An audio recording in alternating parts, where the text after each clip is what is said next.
What's going on, folks? Carter Dudley Jr. back here with another episode of GW Recap. And this one, G, GW, they survived a scare. As James Bishop in overtime, clutch free throws gives GW 79-77 win over Navy in overtime. Garrett Johnson led GW with 18 points, 11 rebounds. James Bishop added 17 points, 4 rebounds, and 4 assists. Darren Buchanan at 14 points, 5 rebounds, and Babatunde Akebola, 4.7 rebounds and a school record 11 blocks. That's right, 11 blocks. Navy was led by Austin Benigni with 21 points, 7 assists, and 5 rebounds, and Donovan Draper finished with 19 points and 16 rebounds, and Austin Hinge added 13 points. Look, we can overanalyze and kind of get into what led to GW being pushed to the brink in regulation and also going into overtime. But it was just a matter of GW beating themselves in many areas, specifically turnovers and free throw shooting. I'll play the end of regulation and the end of overtime as I explain, so you guys can get an understanding of what I'm talking about.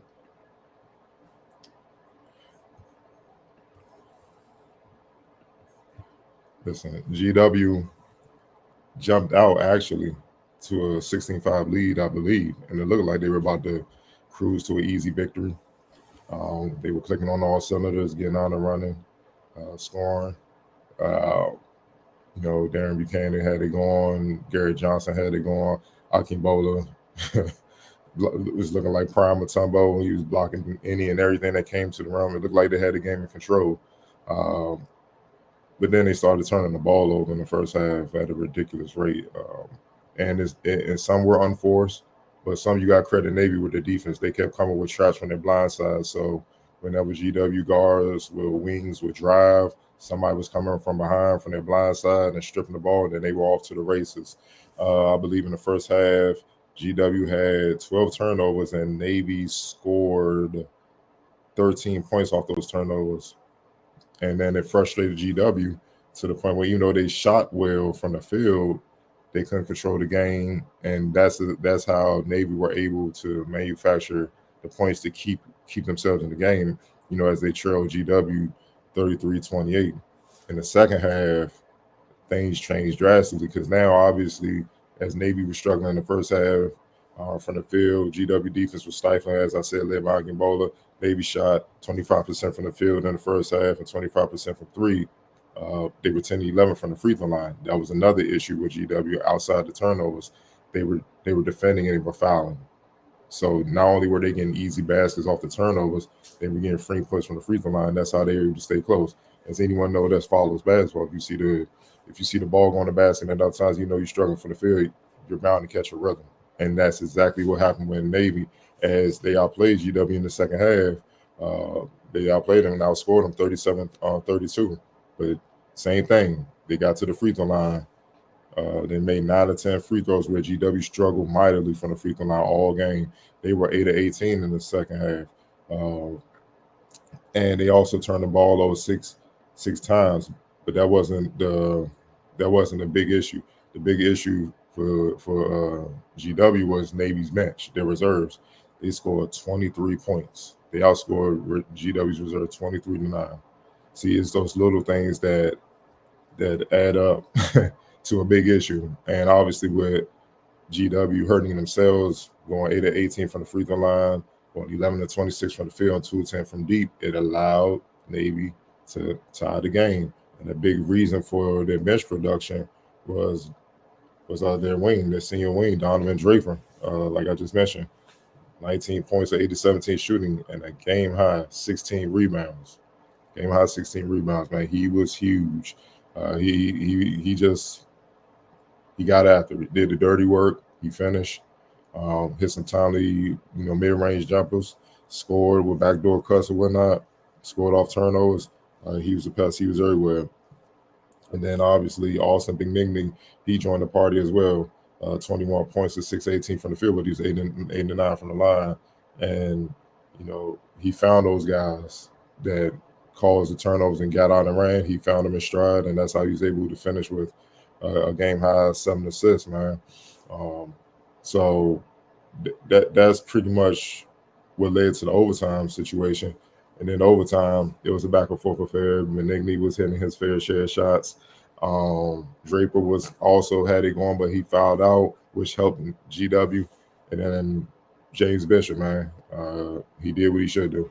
He did what the best player on GW and arguably the best player in the A10 should do. He took over. He went on a solo 5-0 run, as you see right here. He went on a solo 5-0 run. And, Aki Bowler had a couple key blocks down the stretch. He hit the clutch, James Bishop hit the clutch free throws, and they managed to survive and pull away in overtime to win by 2, 79-77 in overtime. It was a hell of a game. Obviously, if you're a fan, I'm sure the coaching staffs, especially on GW, didn't get much sleep last night. They were happy to get the win, but they understand that.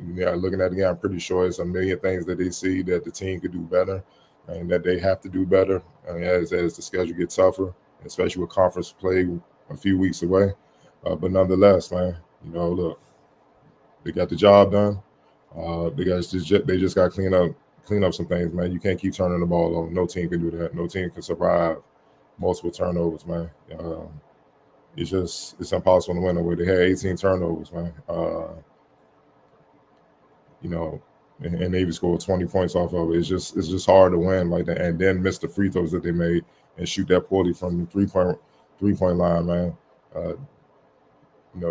GW from top to bottom, 1 through 12, they have more overall talent, but it doesn't matter when you don't execute well on either end, especially offensively when you don't convert the gimmies, the easy baskets. It doesn't work, and you end up beating yourself, and that's how a less talented team like Navy can not only hang around but potentially beat you. And those are things that they have to clean up, and they know that. You know what I mean? And that coaching staff knows that. So, just my take from this game. GW, give me 1 second. They will next take on Coppin State this Saturday at 6 p.m. at the Smith Center. They're now 7-2, and as it looks in the A10 standings, give me a second. They currently tied with George Mason, who just lost to Tennessee, for second at 7-2. UMass currently is in first place in the conference at 4-1. So, look, man, George Washington's in good shape. They just got to keep winning. Just keep winning. Because conference play is going to be hell. So you can't drop these type of games where you're supposed to win, and then get in conference play and have a dog fight every game, and have tournament hopes, man, because it's gonna be tough. It's gonna be tough, man. So you gotta get every win you can now, and definitely beating the teams you should beat. So you're getting conference play. If you drop a couple against a team that are tough, or it won't hurt you as much as when you dropping these potential games, especially at home, man. You definitely can't have that happen, man. So all in all, good game. Be back here Saturday afternoon with another episode of GW Recap. Talk about what GW does. See if they continue their winning ways. I'm your host, Carter Dudley, and see you guys soon.